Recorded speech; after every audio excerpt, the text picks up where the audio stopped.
Happy New Comic Book Day, geeks, and welcome to issue 66 of the Script Heroes podcast. I'm Katie.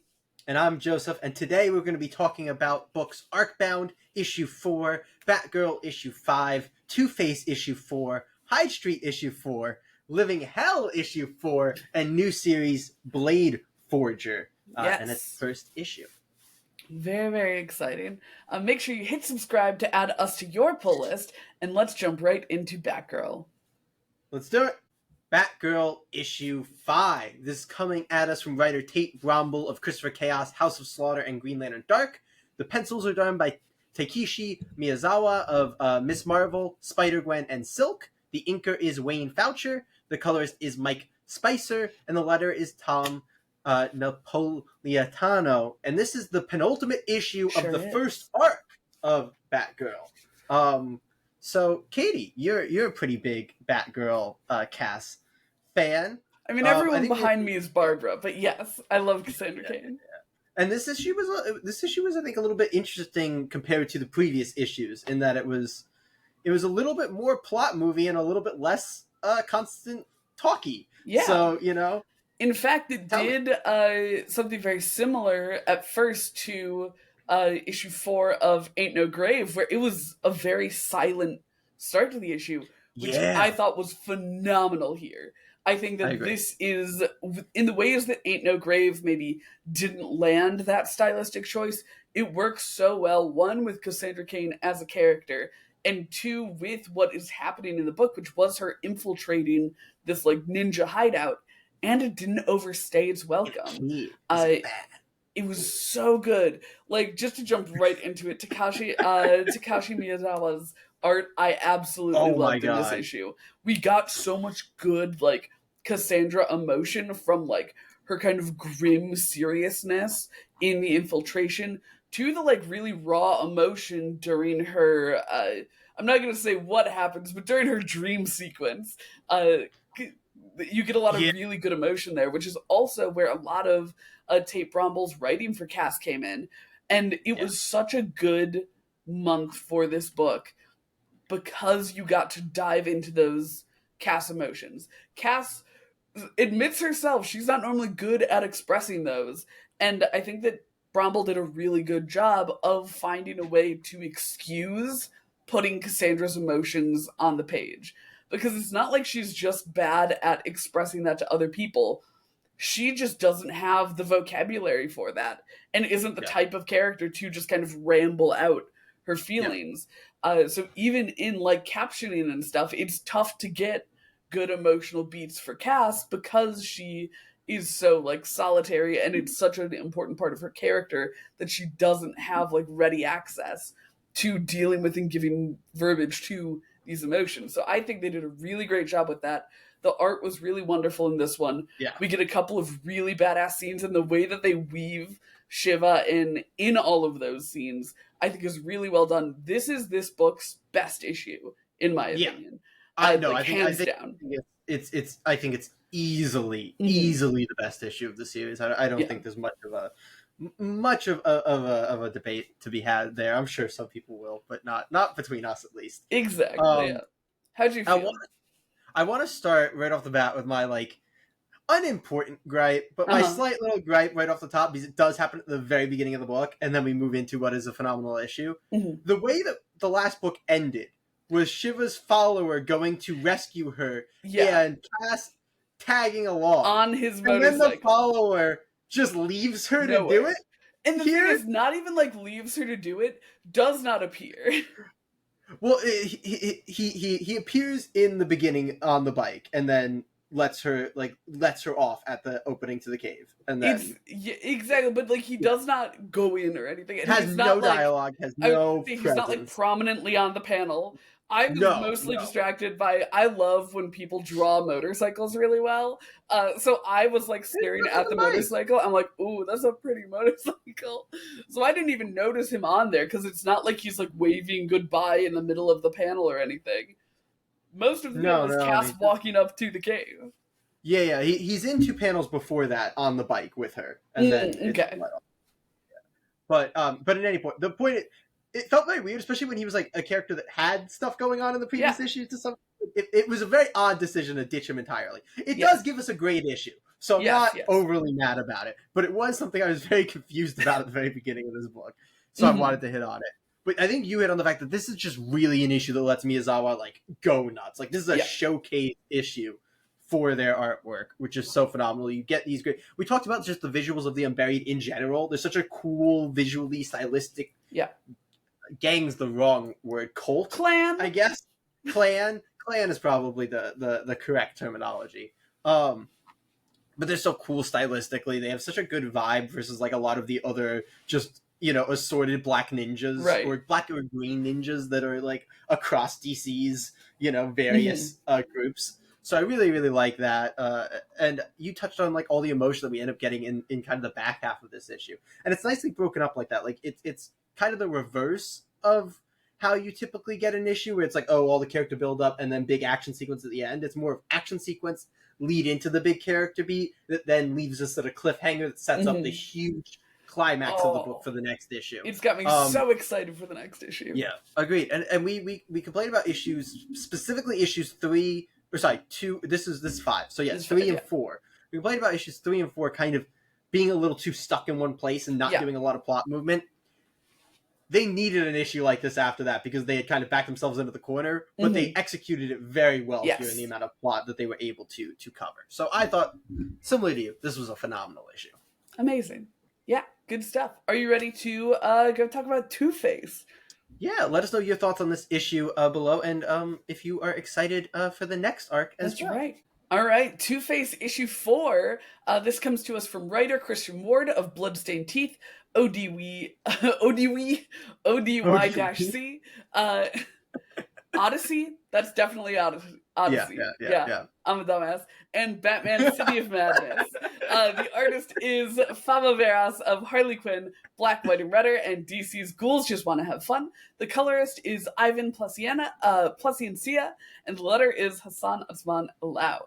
Jay, Two-Face was an unexpected hit for us. We didn't read the first issue when it came out, and then we did a little catch-up. And I think it's really done a great job for us. Absolutely. Yeah, how are you feeling about issue 4?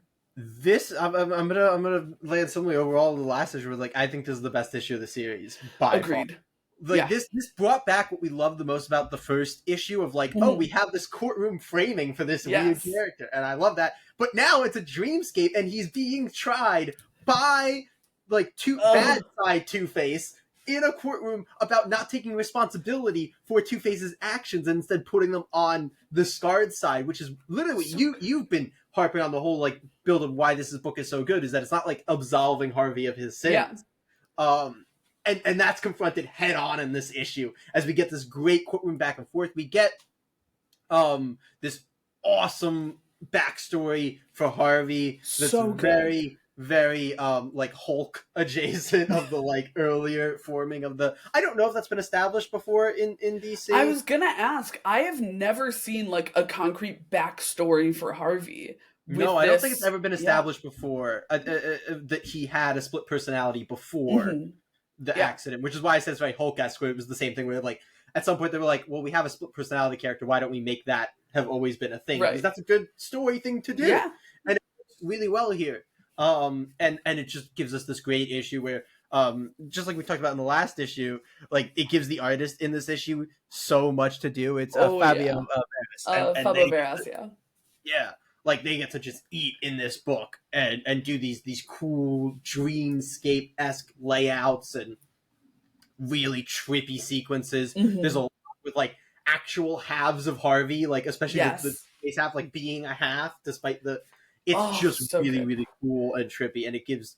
And I mean that initial splitting of Harvey, they have the judge literally like come through and slice him in half. Yeah. Such an astounding visual, Oh yeah, and it's just the setup in it is also phenomenal, and I am so excited for. I believe we still have 2 issues of this series left. I think so too. Yeah. I'm very excited for both of those. This very much could have been a penultimate issue, and that's very cool to think that we still have more to explore. Because something that this book has done really well is making this like rich inner conflict with Harvey happening while he has conflicts happening in the real world as well. Yeah, So the yeah. fact that we get this dedicated issue to his like inner psyche, kind of like what we were talking about with Batgirl just before, it's such a good issue for exploring a character's, Yeah. inner mind, and in a way that you wouldn't normally get to see with how that character behaves. Like, because it's this Two-Face book, you get to spend an entire issue literally in Two-Face's brain, and it's so good at doing that.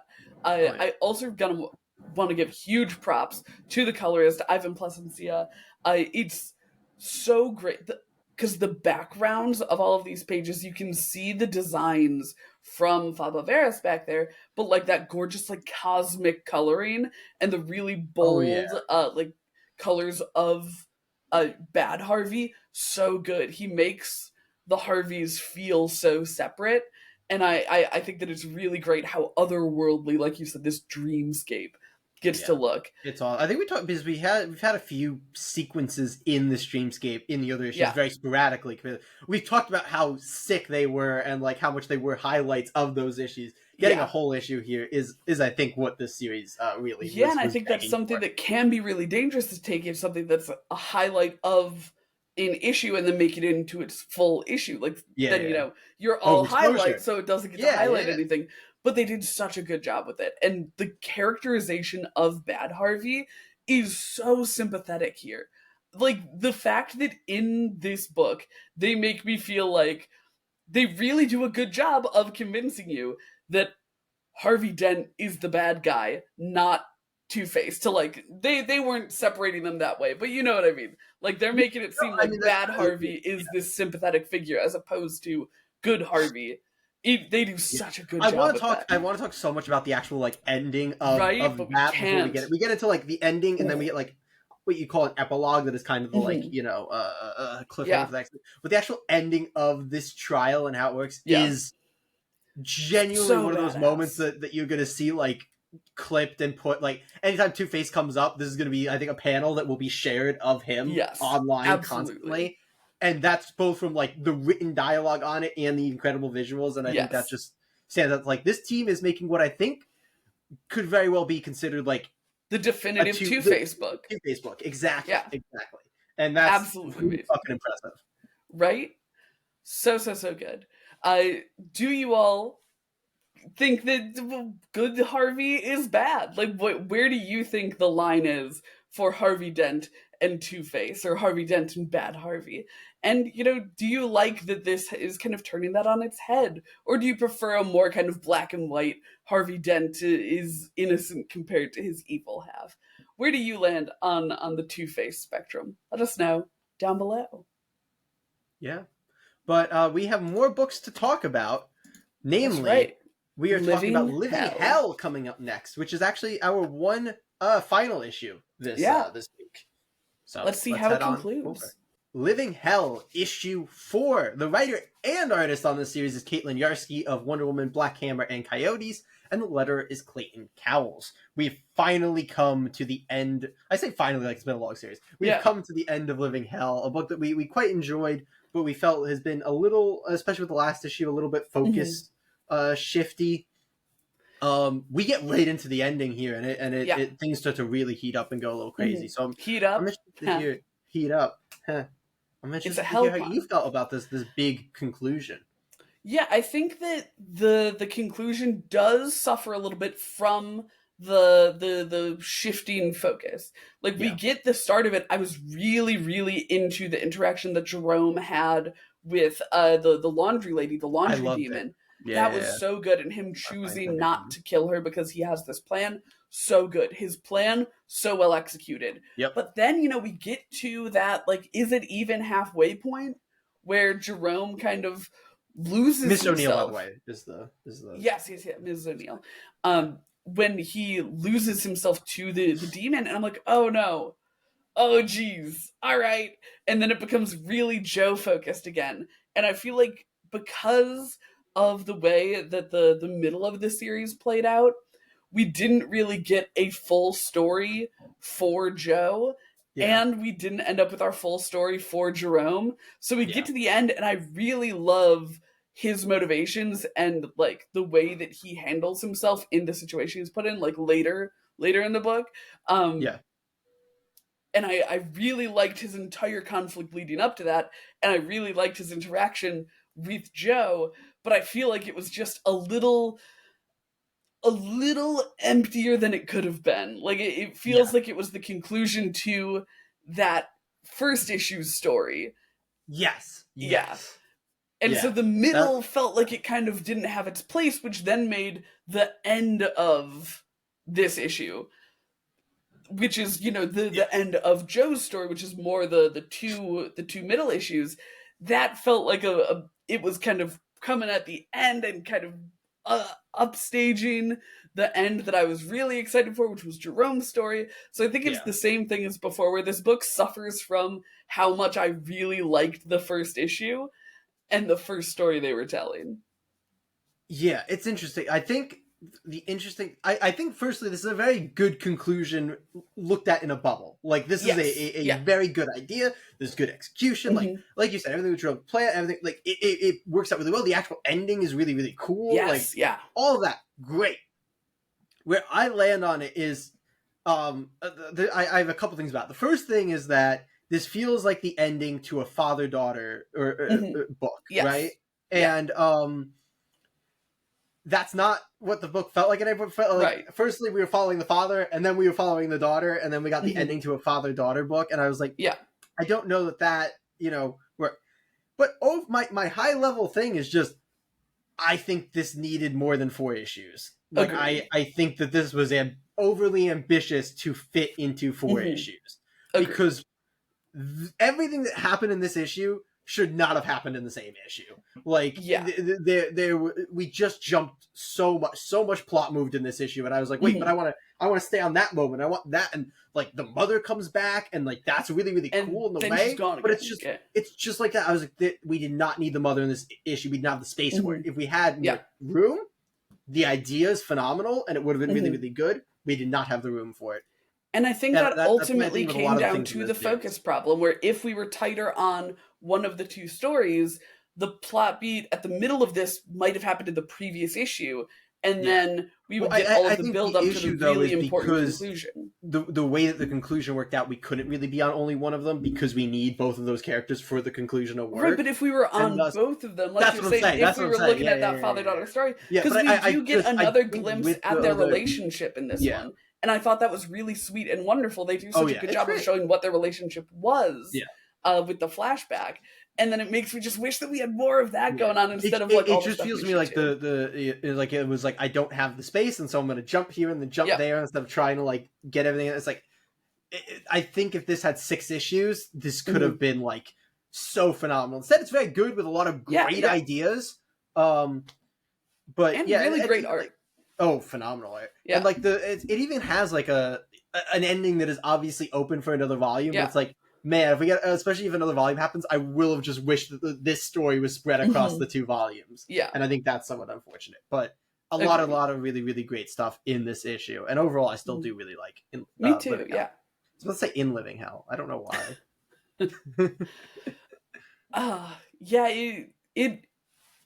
It was. It's such a bad feeling when what you wanted was more, but the story is over. You know? Yeah. I think you hit on I think you hit on it fairly early in your little summary there, where like the feeling of it is this was really good, but it didn't land as well as it should have because that emotional investment wasn't built up to the degree that you wanted it to be. But yeah. To those of you who are reading Living Hell, how did you feel about the pacing? Did you prefer one story over the other? Do you wish that we got more of that kind of blended bit that we saw those glimpses of? And do you think the mother should have come back at all? Let us know down below. And overall, what you thought of Living Hell. It's the end of the series.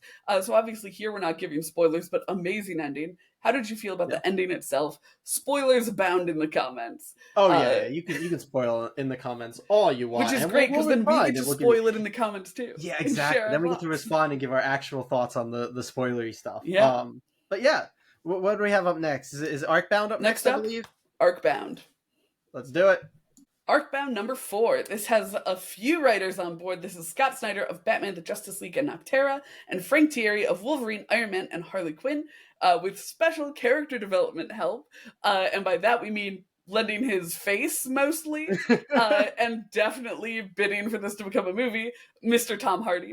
Uh, the artist here is Ryan Smallman. This is his first major comic, and we've said it once, we've said it 1,000 times. He's doing such an insanely good job. Like, bonkers. It's mind-blowing that this is the first big yeah. The colorist is Frank William, and the letter is Buddy Boudin. Jay, Arcbound number 4. Very exciting, things ramping up, gunfights, spaceships, fun. How'd you feel? Is it funny if I'm gonna like immediately make a point that's converse to what you just said? Sure. Like I was gonna say the thing that's so interesting about this issue versus all the other issues is that, like, this is a little bit more of like a chiller issue compared to, like, you know, like this is in a series that's been like boom boom boom gunfight. This is more of a we're gonna talk, we're gonna exposit at you a lot more this issue. We do. You're right. Yeah, this is kind of taking a beat in the middle of which we talked about how far Arcbound was moving and efficiently. Yes. So they kind of had the space to do this. It's definitely a bit of a change of pace for the book. We also get what is like such an obvious Death Star. Like, it looks like a moon. Yeah, but it's full of guns. Like, all right. It looks like a Death Star. They then go, well, you have to get into this secret component. We're going to go with explosives. I'm like, if you've been in to do a movie, I don't know why you're doing this. This is blatant. But even with that, it's a very good issue in terms of setting up a lot of things that are going to be very interesting to see play out. There's some interesting developments to the history behind what is the name of the organization? Zerotek? Yeah, Zerotek. Thank you. I knew it started with a Z. Zerotek. I had turned the Z 90 degrees in my head. Zerotek, we get a lot more background on that. We get a lot more of their perspective in this issue, especially the front bit of this issue. But yeah, it's really much of a take a beat issue, which I'm very cool with the series having at this point. Ryan Smallman still gets to do some awesome freaking things. Yes, and we do still get some action at the end, actually in the form of a spaceship chase. Which was, I think, fairly well done. There was some cool moments in there. I really like the way that Ryan Smallman did something that I don't want to spoil, but kind of the way that they deal with the threat, I thought was very coolly illustrated. Fully agree. But yeah, that's kind of where I'm at with this issue. It was one of the less impactful of the overarching series, especially after last issue having like just such an important character introduced, and then a huge twist and like all of that. We get this like cool down issue, which is fine, but it's just it was a great issue for me specifically because I really I love the little bitch man, you know, the one who the handsome Jack of the book. What's his? Do you remember his name? I don't know his name. In any case, everyone who has read the book knows who I'm talking about. He's the character developer. Yeah.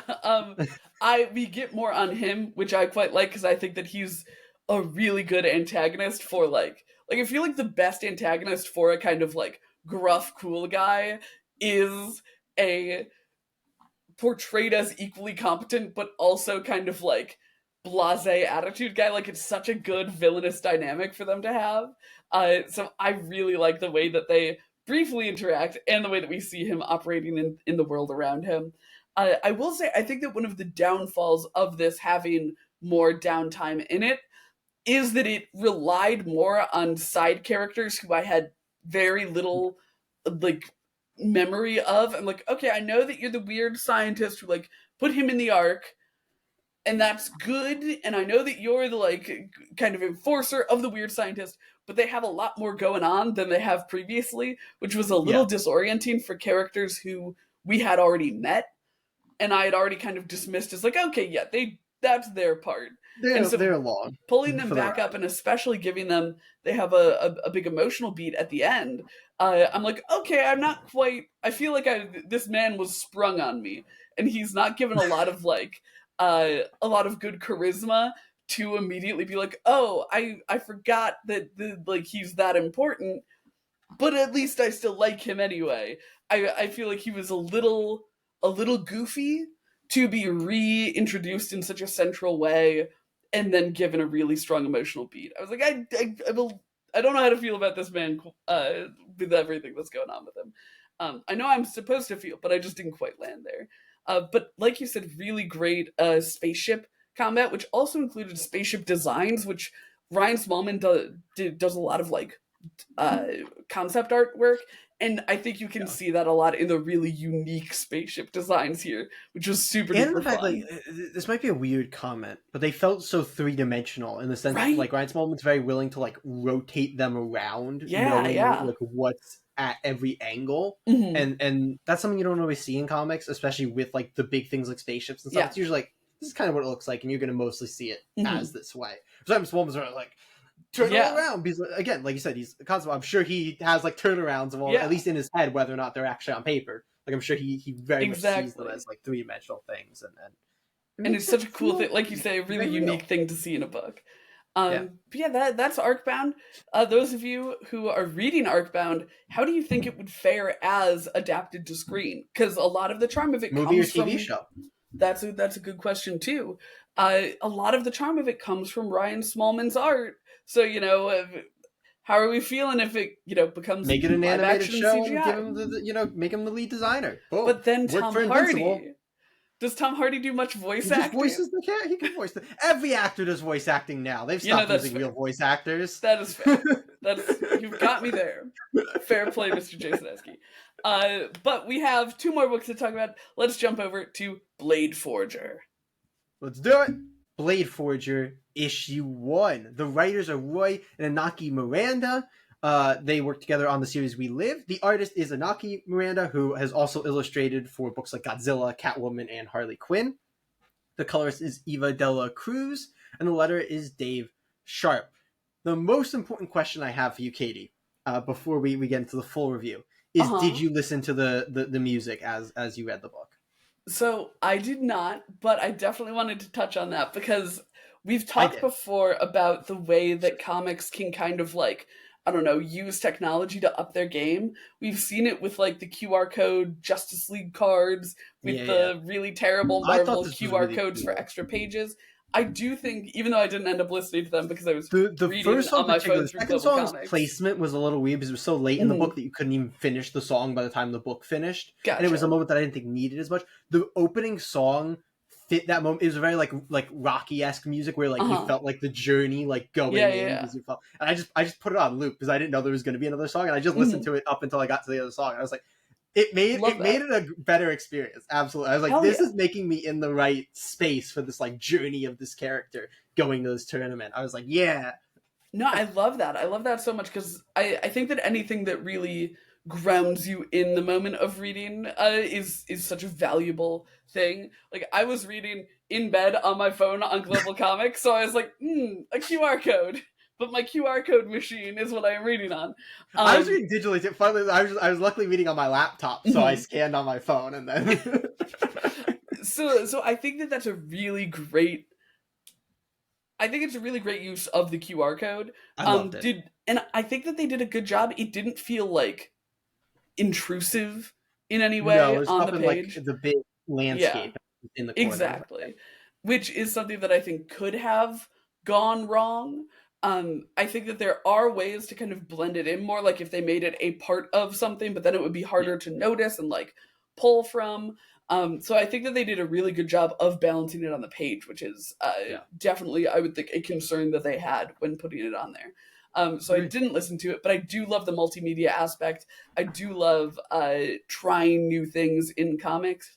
I'm notorious. This comes up more with board games where I'm like, I will be so mad if the board game that I have to play requires an app. So like I am a little bit stodgy in just like I don't want my comic to need a QR code, but like that's such a Yeah, good kind of auxiliary thing that it doesn't yeah. feel like you're. And I don't think I don't think it's the first comic to have like I know Mhm, DC, at least DC has before released like soundtracks for mhm. especially for event comics to like Yeah, listen to as you read them in theory. But those were like physical things that you had to buy, and then yeah, like this is right on there. Scan it, boom, you're good. No extra money, no mhm. anything, you know. So Yeah, yeah. But the book itself, The book itself, it's an interesting shape for a first issue. yes, Is my immediate absolutely. takeaway. Me Like too. so much of it is the journey of The the journey's out. yeah, of our character becoming the emperor, and then that's not what the series is really good. Like we kind Yeah, of speed ran his yeah. origin story, where We like kind of speed ran normally what I thought the book was going to me be. too, yeah. Which is interesting, but a little disorienting. Like, Yeah, anytime you're going to do something that shakes up expectations, it's going to come with some trepidation, right? Like, is this going to feel like a wasted first issue? Like, it seems like it's going to be very important the way that people perceived him. So, like, yeah. I understand where I it'll felt be like coming that's what I from, was like, trying to get from, across. yeah, Yeah, exactly, from this emotional place. And I'm sure that his, like, popularity with the people will be very important as well. But a lot of it was like it's a lot of space to get dedicate to what what might end up being either repeated things of him like winning over the people of his empire, or to things that could have been gotten across over like a montage instead yeah. of I mean, most it of an was a issue. montage. It was just an Yeah, it's issue just an long incredibly montage. long montage. Yeah. I think my greatest concern if I was the creative team would be like, are you setting up expectations for a different book than That what you're is going to fair. Yeah. deliver? Because like I think you might get people in here that are like, oh man, that's cool tournament, and that's not necessarily what the book's really going to be. And like I felt myself as the beginning, I was like, the thing they were setting up was such a book for me, and so I'm Right. trying to like let go of like I wanted that book so badly. I wanted that book in my hands of the He tournament even and the uses a everything about. katana. Yeah, it's awesome, and it was so exciting to see like, oh, the people behind him, and he's going on this journey, and then he gets into this tournament to battle, and then the fight's over in a panel, and Yeah. I was like, oh, and that's the other thing, like every single beat in this book is over in a panel or a page, Yeah. and like there's no room for anything. Every single action sequence is a single moment. There's no Hmm. like drawn out fights for a book that felt like it was gonna have drawn out fights because it's Yeah. just the warrior tournament, you Hmm. know, combat book. And so it is this very confusing, I think, structure for a first issue. Also, It's some of the layouts, I thought there were some layouts that were awesome where they were like some of them are a some of the little layouts with cluttered. like the action things, yeah, they were very cluttered. Like they were just like almost stuck on there sometimes, Yeah. certain characters, and I was like, I don't know how this flows. Um so I'm very open to this book because I love a lot of the ideas and the world Yeah. building and the character setup, but I don't know where we're going after this issue, and Well, that somewhat leaves me. that's also what I wanted to touch on is the it's a book that does require a lot of world building. Like they have a map at the end of it, like a Oh yeah, fantasy novel style map. which I like. I think that's fun. I do too, but I feel like that's something where it's like, okay, I feel like we really needed to get. Are we going to get all of that world building in issue 2? Because like, I feel like this almost feel. And I know that you always laugh at me when I say things like this, uh, but it feels almost like issue 0-y to me, where it's like a little prelude. Uh, Yeah, because no, I can like see you're that. saying when you're looking at expectations, it's tricky if or like in annual once the book has been going it's like, oh, and Yeah, yeah, this is a detailed look at how our character got here. yeah. So I think it's a big swing for a first issue, but Which I respect. I'm But yeah, excited to see where it goes as it well. feels like they were trying to do that like switcheroo of, oh, you thought it was one thing, but it's actually this other thing, and that's always very dangerous. Of like, Yes, oh, what if people wanted that especially first for a thing? book that was marketed so heavily. This was in the back of like all of the Mad Cave Yeah, books. and that's the thing. Like the preview isn't necessarily going to translate to what the book's actually going to Yeah, be, which I think is very dangerous. When it's like, oh, you got all these exactly. eyes. That's why we're reading it. It's why a lot of people are reading it. It's like, okay, if you execute it well, it's the Invincible thing. But like Invincible did the rug pull, because After everybody had six. already seen. But yeah, not just, but everybody had already seen it. Everybody had already seen these basic superhero Mhm. books. Nobody was like, oh, we're missing out on this superhero book. This isn't a thing that we've seen a million times. Like I get that the combat Yeah, things like are fairly frequent, but they're not superhero book frequent in comic books where it's like, oh, we'll take any excuse not to get that again, you know? exactly. So I am cautiously interested to see how they pull this Mhm. off. Um Agreed. Agreed. What about you down below? Have you Did you come into this reading the previews and thinking it was going to be this, tournament book? Are you disappointed that it's not? Is that something that's like a complete switch off for you? Or is it something that intrigued you enough that you're going to be along for the ride on this? I'm very curious to know what like the kind of public perception beat on this is. Agreed. Yeah. But we have one last book to talk about. It is time to Hyde revisit Hyde Street. Hyde Street number 4. This is coming to us from the writer Jeff Johns of Green Lantern, Aquaman, and Rook Exodus. The pencils are Ivan Reis of Green Lantern, Aquaman, and Blackest Night. Jay, Hyde Street has been a hit for you. Yes. It's been a little bit hit and miss for me. So we're a little bit divided on this guy. I'm curious to know how you felt about number 4, the introduction of the monster. What is he, the Butcher of Hyde Street? The matinee monster. Yeah. Yeah. It's funny because like my initial thought that I wanted to go into here was like, this absolutely validates your concerns that it was going to turn into a lot of like one-shotty origins, because we do get another one-shotty origin here, and I absolutely understand like that is to some extent halting the momentum of like the main plot, which we kind of got last issue. Mm-hmm. At least we had both characters in the present day for once, before we get another origin issue here. That being said, I thought this was phenomenally well done. Like, this was so good. I feel like so many of like, especially these like origin issue things of Hyde Street have been like, we're gonna let Ivan Reyes do some like sick art, and Ivan Reyes has been killing it. But this issue was also just phenomenally well written. Like, yes, in terms of all the origins out of the characters, I think this is by far my favorite. Like, I think this is so I really cool. like Mr. X, but this one is very much my second favorite. I thought this had a better like full plot to it. Like, this had like a nice, that's fair, full kind of arc to it. We get, I don't remember what his name was before he became the matinee monster. Did he ever get a name? Yeah, I'm sure he did. I think he just got a last name, but I can't find it. So I'm Oscar, not gonna... maybe. Okay. So in any case, I really liked his journey. Everything was like, it was a very like logical but sad like descent of like, how things played out for him. There was some funny stuff in like the Hollywood, they want to bring back Frankenstein, so it's actually it was either Frankenstein's brother or cousin. Yeah. And like that's just good fun. And then we lead into like, we finally get, I don't want to spoil kind of what happens, but we get the big sort of payoff to kind of our main character's jealousy or his insecurity. Insecurity. I was trying paranoia. That's the word I was looking for. Insecurity works too. I was just bothered that I couldn't remember the word that I was looking for. We finally get the payoff to that, and then the way that the matinee monster interacts with, what's the like main bad guy's name? The scorekeeper. The scorekeeper. Yes. The way that he interacts with the scorekeeper has actually been my favorite interaction with the scorekeeper. Like, finally getting somebody who kind of pushed back on him a little bit and seeing what happens when you push back on him. That, I think, is by far the best thing this issue did for like this series moving forward. I also just really like the context, like the recontext that it like gives the previous issue. It's super rad.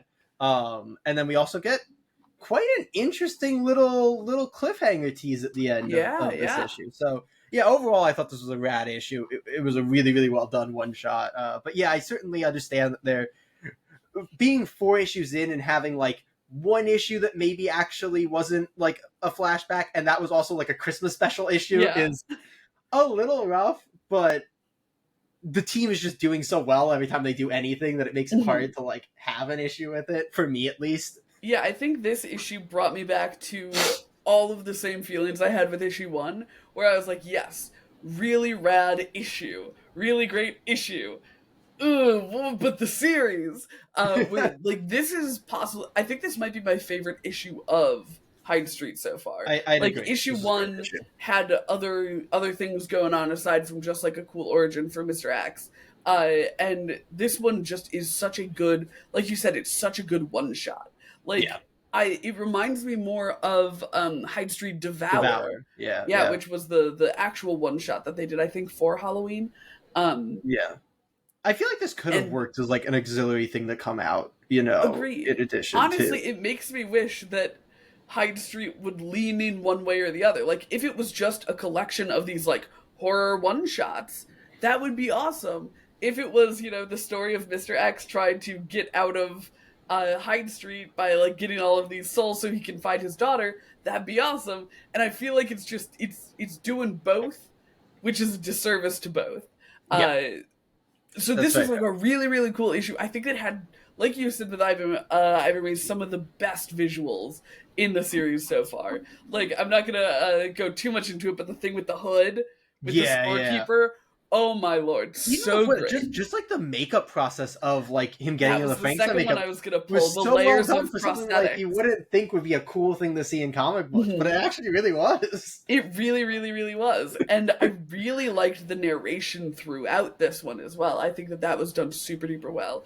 Because all of the, like, dialogue on page, very good, you know, all that stuff. But it's the type of book where a lot of the tension comes from what the characters aren't saying. And Yeah, having that narration was a really good way of, like, grounding us in that. So it's weird to say about like a Hyde Street issue 4, but it was such like a grounded issue. It was so yeah, like it was so human, and that was really absolutely. really great to see. And like you said, it had that amazing payoff with what the matinee monster is to Hyde Street, Yeah, and oh it was such a good issue that it made me frustrated that it wasn't a part of a series that thrived on or that was dedicated to making really good single issues. yeah. It's an interesting thing because like again, I think this very well can work for like the recontextualizing of the Batman Yes. monsters. Like Yeah. either I think it should have been moved later, you know, so we could Mhm. have had more like, you know, forward momentum in the plot before we jump back to be like, and this is how this character Mhm. got here. Or as an extra thing, you know, that came out in addition. Obviously, the rough thing there is then you have to sacrifice Ivan Reyes doing the art on it because he's Right. not going to Right. be able to do two books at the same time. But yeah, I don't know. I feel like I certainly feel like there is some concern about the overarch. But Mhm. my solace in it is that this is an ongoing series. So even if Yes. they're Yeah. wasting time, it's not like, They've oh, got they've time to wasted 4 out spare. of 6 issues. You know, it's like no, this will hopefully still be going strong in Yeah. like 2 years, so we can It's Jeff look back Johns and be like, at Ghost Machine. Like yeah, yeah. So this is hopefully what we'll this be in looking back for. in 2 years Yeah. and being like, okay, the first 6 issues they were doing like a ton of setup, giving us all the Mhm. characters' backstories, but after that we flew and it was worth it. You know, Yeah. like hopefully that's what this turns into. Exactly. But what I'll throw out with that is I think that makes the Christmas issue a little weird. It does. It does. Yeah. I agree. The placement of that, it felt like very much they were like, oh, we want to do all these character things at the start to get all these characters set up. Yeah. But then they wanted to do the Christmas issue that didn't even end up coming out in December, which makes it extra bad. Yeah. And so they did one issue that was still kind of one-shotty, but also moved the plot forward a little bit. But they gave Yeah. us one issue that was like A different shape than the actually, other ones. yeah, exactly, and was like actually modern day because everything else has been flashback how we got Yeah. here. You know, we got one that actually was set in our current time, just to then jump back again. So Yeah. it's A little rough. A little rough. yeah, But how but have very you well felt about done. Hyde Street? What do you want? What character do you want to see featured in the next one shot? It looks like coming up we'll be seeing the character from Devour appearing in our lore. We had seen her on the scoreboard before, but she's going to make her presence known. It seems. I think it was a teaser of the next cover. But who do you want to see? What type of things do you want to see from Hyde Street? Is this series doing it for you as a series? Let us know down below. Well, Yeah, that but takes us to the end of our pull list rec, which means it's time to pick the our Polish favorite book of the week. recommendations. That's right. Yes. Do Jay, you want to do you go have first or second? And you want me to go oh, first? I do can you I can have go something first. in mind? Oh, it's rough because we've had multiple issues where I think both of us have said they've had the best issue of their series so far. Yes. That should limit you to the couple of issues that I am thinking of here. I have mine. I'm gonna land on I've gotten there. I was wasting time through my little spiel Okay. to figure it Gotcha. out. I've landed. I'm gonna give my Polis recommendation to Two-Face issue 4. It's Yep. just so good, so It's well so made.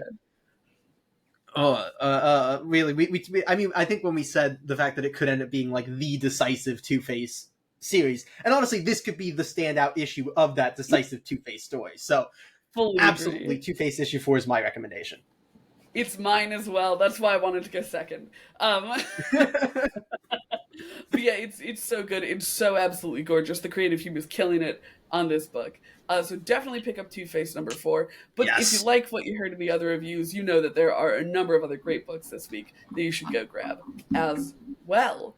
But speaking absolutely. of other things people should do, Jay, what else? What else is going on in our little universe? Yeah, we've got a ton of stuff up on the channel. We did do a little flub last week where we did not realize that Absolute Superman #5 was coming out this Wednesday and not last Wednesday.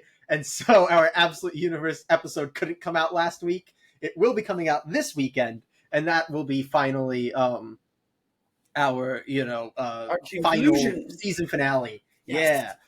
Yeah. Before all the new books start up, and we're going to start our new fantasy kind of football comic book season. But you can also get just full recaps of all the issue fives, our thoughts, in addition to our little fun fantasy league. But also, we did our first mini tier list ever last week as our That's right. little bonus episode, which was just like a 10-minute long episode. So it's an easy, quick watch if you want Mm-hmm. to check it out. But we ranked all of the Robins, or all of at least the most iconic Yes. Robins from DC Comics. That was a lot of fun. But we're going to be doing those mini tiered lists more often, so be on the lookout for them. But what do we have coming up for our polls for next week's full episode? Yeah, it is. We're back to Batman week. I feel like we've got that one week where it's like, Yeah. all right, so much Batman stuff going on. We've got Batman and Robin #19 and Batman Dark Patterns #4. We've also got The Moon is Following Us #7 and Void Rivals #17. And we'll be jumping back into Mine is a Long and Lonesome Grave #2 to see where that story's headed. So lots of good Yeah. stuff. Definitely tune in for. Absolutely. But that is everything we have for you guys today. Hopefully, we will see you next week. Comic Geeks.